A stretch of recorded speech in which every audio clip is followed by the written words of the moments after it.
This is the video for your notes on SOL 6.13 or quadrilaterals. You'll need one pencil and one highlighter to complete these notes. Remember, you need to watch the video and listen, then pause and copy at the end of each page. A closed plane figure with straight sides, like in the picture here, they are a bunch of examples of polygons. And closed means if I have something that's the last part's not connected, then that's considered an open figure. And if I close it off, that's what we mean by closed. So if we have a polygon or a closed figure with straight sides, and it happens to have 4 sides, and 4 has the prefix quad, then we're going to call all of these shapes quadrilaterals.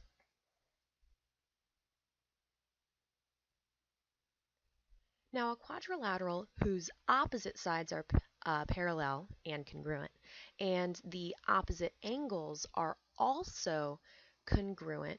Let's look here. AB and DC are congruent, and AB is parallel to DC. Then we look at AD and BC. They've got the parallel marks. So AD is congruent to BC, and AD is also parallel to BC. We see that angle A is congruent to angle C and angle B is congruent to angle D. And if we connect those angles that are opposite, we see that diagonals AC and BD bisect or cut each other in half. Now, when we have the opposite sides are parallel, every side has something it's parallel to, it's going to be called a parallelogram. We've got that important characteristic that's in its name. Now, a parallelogram with 4 right angles is called a rectangle. So R for the right and angle, we have right angles. It's called a rectangle. And we see that we've got 4 right angles. We see that AB is congruent to DC and parallel. AD is congruent to BC and parallel. And we see that measurement of angle A, measurement of angle B, measurement of angle C, measurement of angle D all equal 90 degrees because those 4 angles are right angles. We see that the diagonals AC and BD are congruent and bisect or cut each other in half. So everything the parallelogram has, the rectangle does as well. Now, a parallelogram with 4 congruent sides whose diagonals bisect each other and intersect at right angles, or are perpendicular. So AB, BC, DC, AD we have are all congruent sides. We see that the opposite sides are parallel. AD is parallel to BC and AB is parallel to DC. The opposite angles are congruent as well. AC are congruent, B and D are congruent. And we just get that all 4 sides are congruent to each other. Line DA is congruent to all of the other ones for the sides. We also see that the diagonals AC and BD are perpendicular to each other and they bisect each other.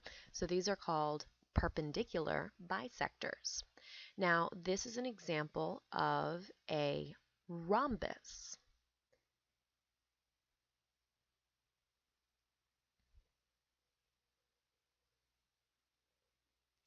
And next we have a rectangle with 4 congruent sides whose diagonals are perpendicular.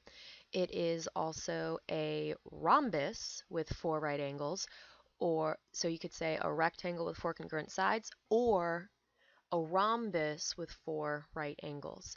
So we have the 4 right angles of a rectangle and we have the 4 congruent sides of a rhombus. So this is a rhombus and a rectangle. We see that the opposite sides are parallel. We see that all 4 angles are congruent or equal to 90 degrees. And we see that all 4 sides, AB, BC, CD, and AD, are all congruent to each other. The diagonals AC and BD are congruent, perpendicular, and bisectors. And remember, perpendicular means that they make 90-degree angles with each other. And this is an example of a square. Now we're going into a different family. So a quadrilateral with exactly 1 pair of parallel sides. So before we had all these parallelograms with 2 pairs of parallel sides, and now when you only have 1 pair of opposite sides that are parallel, you get a trapezoid.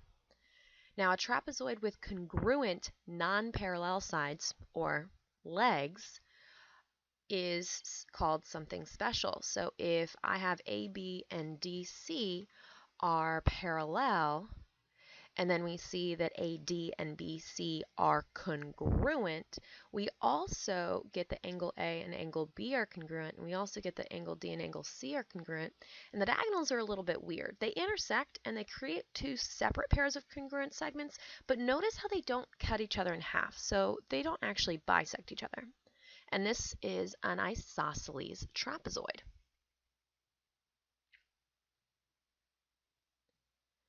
Now, if I have two angles or two segments that have the same measurement, or two figures that have the same measurements for all corresponding or matching parts, you're going to use that symbol to show that those angles, those segments, or those shapes are congruent. Okay, so we can see that A and B are congruent to each other. We could see that side AD is congruent to side BC. We could also see that angle D is congruent to angle C. And we can read that down here below. And if I had another shape that had all of these same congruencies, then we could say that the isosceles trapezoid ABCD is congruent to that other shape. Two lines that if extended never intersect or touch.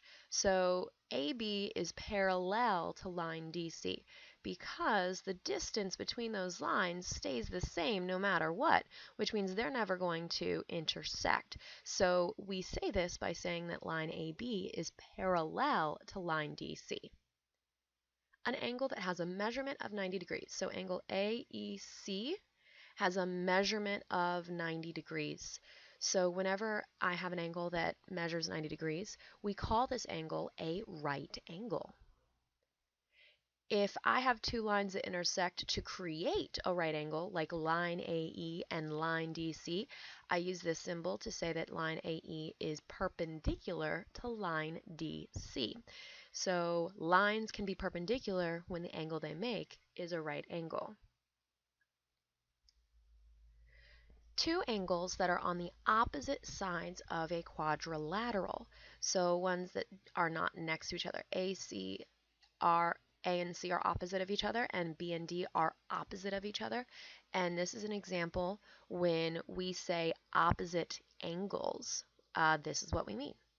Two sides that do not touch in a quadrilateral. So A, B, and DC are opposite sides of that shape, and then AD and BC are on opposite sides of that shape. So when we're talking about opposite sides, this is what we mean. So A and B are on opposite sides. They don't touch. AB touches AD and BC, but it does not touch DC. So AB and DC are opposites. Now, the lines created when connecting opposite angles. So A and C are opposite of each other, B and D are opposite of each other, and if I draw lines diagonally across, then these lines are called diagonals. When a line splits another line or into two congruent segments, or if you take that line to split it into two congruent angles, or you split it into two congruent shapes, then that line is actually bisecting. So the action is to bisect, and that line is actually called a bisector. So you have that FG bisects AB because it's cut into two smaller portions, and that dotted line would bisect that angle because it's cutting it in two. Now this flowchart is going to organize all the quadrilaterals that we just learned about on the previous pages. Now, if you have a bunch of closed figures with straight sides, they're polygons, and all of the polygons that have four sides are quadrilaterals. Now, to get out of the quadrilateral bin into something more specific, you're going to separate them by parallel sides. Now, if you only have one pair of parallel sides, these opposite sides are parallel, but the other opposite sides are not parallel, then this is an example of a trapezoid. Now, if I have a trapezoid where the legs are congruent, and when I say legs, I mean that the opposite sides that are not parallel or the opposite non-parallel sides, these are called the legs that hold the trapezoid up. So if the opposite non-parallel sides are congruent, then we're going to get an isosceles trapezoid. So this is a special type of trapezoid, so it still has the one pair of opposite sides being congruent, but it also has the additional quality or characteristic that the legs or the non-parallel sides are congruent as well. And there's some special things that you get when you have an isosceles trapezoid. The base angles, next to the top base, or the base angles that are created by the bottom base, are each separately congruent. So I have the top pair that are congruent, and then I have the bottom pair that are congruent, and we're going to show double angle symbols here to show that the bottom are congruent but not congruent to the top.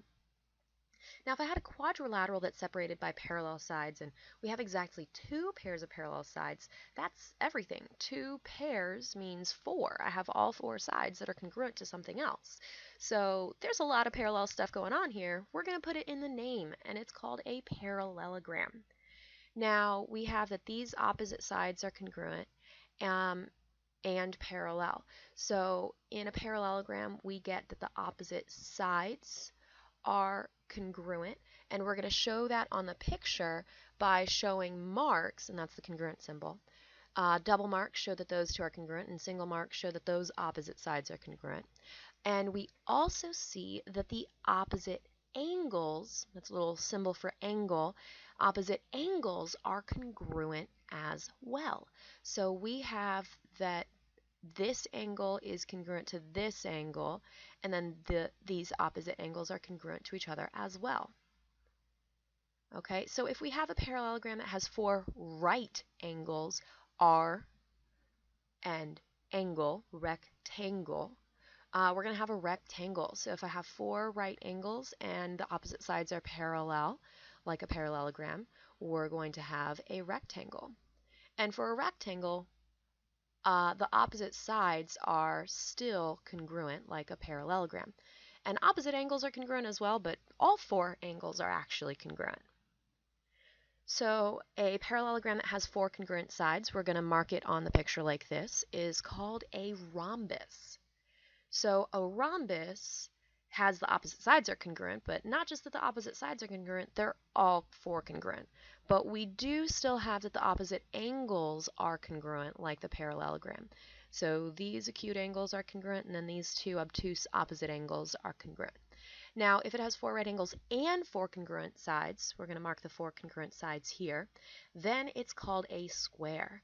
So a square has all of the qualities of a rectangle and all of the qualities of a rhombus. So it's a rectangle and a rhombus. So if you have a rectangle and a rhombus, then you have a square. If you have a rectangle but not the qualities of a rhombus, or vice versa, then you will not have a square. And a square is part of everything that it's underneath. So it's a parallelogram and a quadrilateral and a polygon as well. So we're going to look at all categories of a shape. So if I'm looking at a trapezoid is the most specific name for that shape. So it is a trapezoid. But it's not an isosceles trapezoid because that's a special type of trapezoid. So not every trapezoid is an isosceles trapezoid. But every trapezoid has four sides, so it is a quadrilateral, and it's inside of that quadrilateral circle. And all of the quadrilaterals are types of polygons, so we also see that it's inside the polygon circle. Now we see that the trapezoids and parallelograms are two different families. So all the parallelograms, so parallelogram, rhombus, rectangle, square, all of those are not trapezoids. Now, if we're looking at a parallelogram is the most specific name for the shape that we're looking at now. But let's see what other categories it belongs to. Parallelograms have four sides, so it's a quadrilateral. And all quadrilaterals are types of polygons. So a parallelogram is a quadrilateral and a polygon. But not all parallelograms are rectangles, squares, and rhombuses. So none of the parallelograms are trapezoids either. So trapezoid and isosceles trapezoid fall off. And parallelograms aren't rectangles, rhombuses, or squares. Now, if we're going to be looking at a square, that is inside of the rectangle category. So a square is a type of rectangle, and it's also inside of the rhombus category. So a square is a type of rhombus. Because it has 4 right angles, it's a rectangle. Because it has 4 congruent sides, it's a rhombus. Because it has 2 pairs of parallel sides, and it's inside of the parallelogram category, it has 4 sides, so it's inside of the quadrilateral category, and it's a closed shape, so it's inside the polygon family. Now, the trapezoid and isosceles trapezoids, that's a part of a different family. So none of the parallelograms overlap with any of the trapezoids. Now, if I'm looking at a rhombus, the most specific name for that shape is a rhombus. And not all rhombuses are squares, because not all rhombuses have 4 right angles. So that's a rhombus. It's not inside of the square or rectangle category, but it is inside the parallelogram category because it has 2 pairs of parallel sides. Now, if I'm a parallelogram, I'm obviously a quadrilateral because I have 4 sides. And then I'm also a polygon because I'm a closed shape. Now, none of the items inside of a parallelogram family is going to match with a trapezoid family. So those are going to be crossed off. Now, let's move on to the rectangle. So in order to be a rectangle, you need to have 4 right angles. And if the most specific name for that shape is a rectangle, then that means that I don't necessarily have 4 congruent sides. So a rectangle is part of the parallelogram family. It is inside of the quadrilateral family, and it is inside of the circle for polygons in this Venn diagram as well. Now, I don't necessarily have 4 congruent sides, so not every rectangle is a square or a rhombus. And no rectangles or any of the parallelograms are going to be trapezoids or isosceles trapezoids. They are 2 separate families. Now let's look at the different family, and let's look at the isosceles trapezoid. So the most specific name is an isosceles trapezoid, and an isosceles trapezoid is a type of trapezoid because it still has 1 pair of parallel sides, and every trapezoid has 4 sides, so that is a type of quadrilateral. And then we also have that it's a closed shape, so every quadrilateral is a type of polygon. Now, since it's a trapezoid, none of the parallelogram categories would fit because they don't overlap in my Venn diagram. On this next page, we need to know that every angle in a quadrilateral adds up to 360 degrees. So if I'm missing an angle, I can add up all of the angles that I have. I can add up 3 of those angles and see how much of the 360 degrees I've used up already. So 105 plus 75 plus 100 ends up giving us 280. So if I take 280 degrees away from the 360, we see that 280 degrees of the 360 degrees are already being used in that quadrilateral, so whatever's left over, or 80 degrees, is how much that missing angle is going to be worth, or the measurement of the angle marked X. So I can add them up and take that away from 360, or I could repeatedly take each of the angles away from 360. So 360 minus 105, or angle P, is 255 degrees that are left. Then I could take away angle Q, which is 72 degrees, and I would have 183 degrees left. Then I'm going to take 108 degrees, or angle S,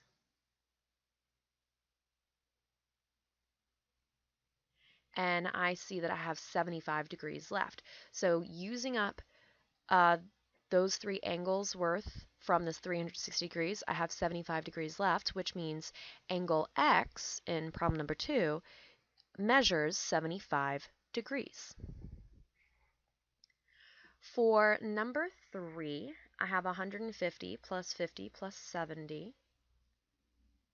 We add that up and we get 270 degrees. So I could take 360 degrees, I could take 270 degrees away from it, and whatever is left over, or 90 degrees, is going to be the measurement of angle L. So angle L, or x, is equal to 90 degrees.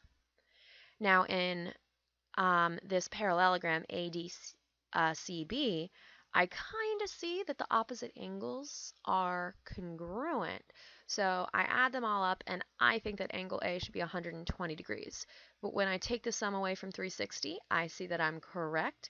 And since these opposite angles are congruent, I see that this is actually a parallelogram. Now, moving on to the next examples, trying to find that missing angle, I have angle A, D, and C, but I'm trying to find out the measurement of angle B. So if I have 360 degrees and I take away 105 degrees, or angle D, then I end up seeing that I have 255 degrees left. Now, let's take away the measurement of angle A. And when I take away 85 degrees from the 255 that I have left, I get 170. And now I'm going to take away the measurement of angle C, and I get 82 degrees. And so the degrees that are left over from the 360 degrees ends up being the measurement of the missing angle, or angle B. So I could keep on taking away the angle measurements that I have, and whatever's left over is going to be for that missing angle. So 360 minus 60 is 300, minus angle Z, which is 70 degrees, gives us 230 degrees, minus angle W, which is 120 degrees, gives us 110 degrees, and that makes sense because angle X, or angle Y, which has a measurement of X degrees, looks like it's obtuse, so 110 degrees makes sense. Now, I could go back to the other method where I just add up the three angles, which gives me 245 degrees for angles R, P, and Q, and then I could take that away from 360 degrees, and I get 115 degrees.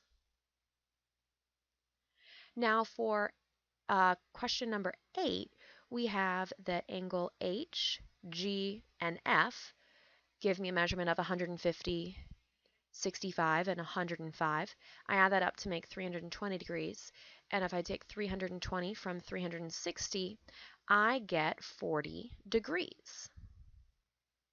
So we see that angle E measures 40 degrees. Now I'm going to have a mini copy of the flowchart. We have quadrilaterals break off into the trapezoid family or the parallelogram family. And if I have 4 sides, it's a quadrilateral. I have that the opposite sides are parallel, so it's a parallelogram. I have 4 right angles, so it's a rectangle. But I don't have 4 congruent sides. So 4 sides gives me the quadrilateral. It's got 2 opposite sides are congruent, so it's a parallelogram, which means the trapezoids fall off. And it has 4 right angles, so it's a rectangle, but not 4 congruent sides, which means rhombus and square fall off.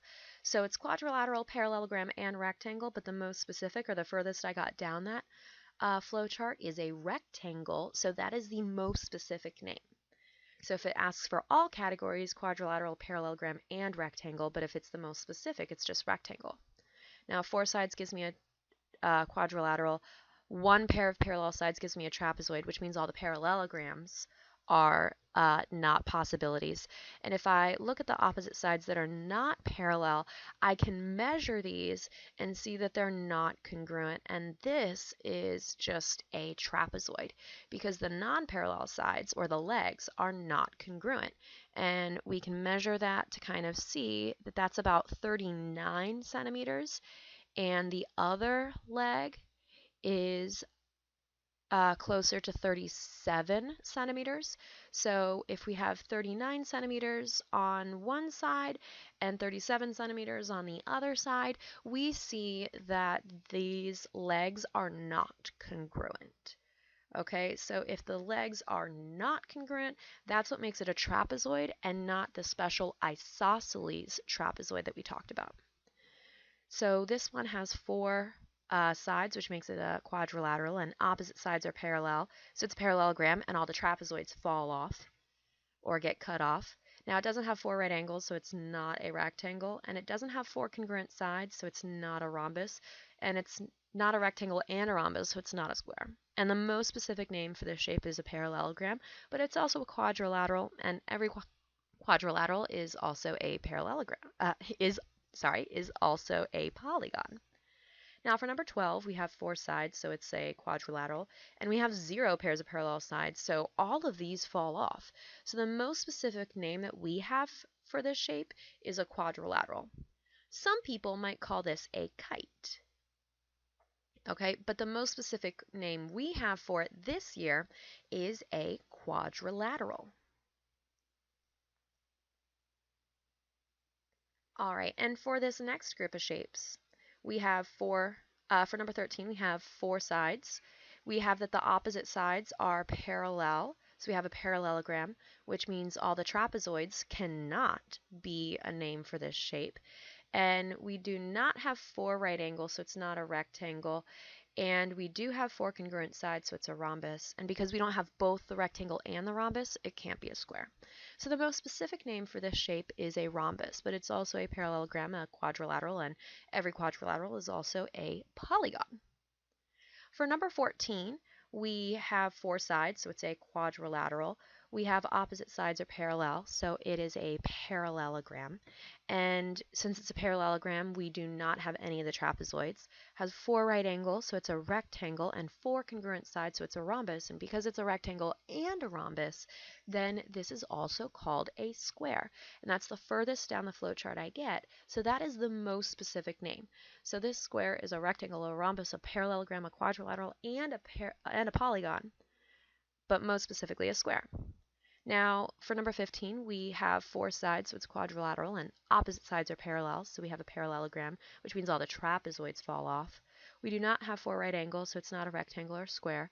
And we don't have 4 congruent sides, so it's not a rhombus. And the most specific name for this shape is a parallelogram, which is also a quadrilateral and a polygon, but most specifically a parallelogram. For number 16, we have 4 sides, and we have 1 pair of opposite sides that are parallel, so it's a trapezoid, not parallelogram, so we get rid of all those. And we said that the non-parallel sides are congruent, or the legs are congruent, so this is a special type of trapezoid, or an isosceles trapezoid. So it's an isosceles trapezoid, a trapezoid, and a quadrilateral.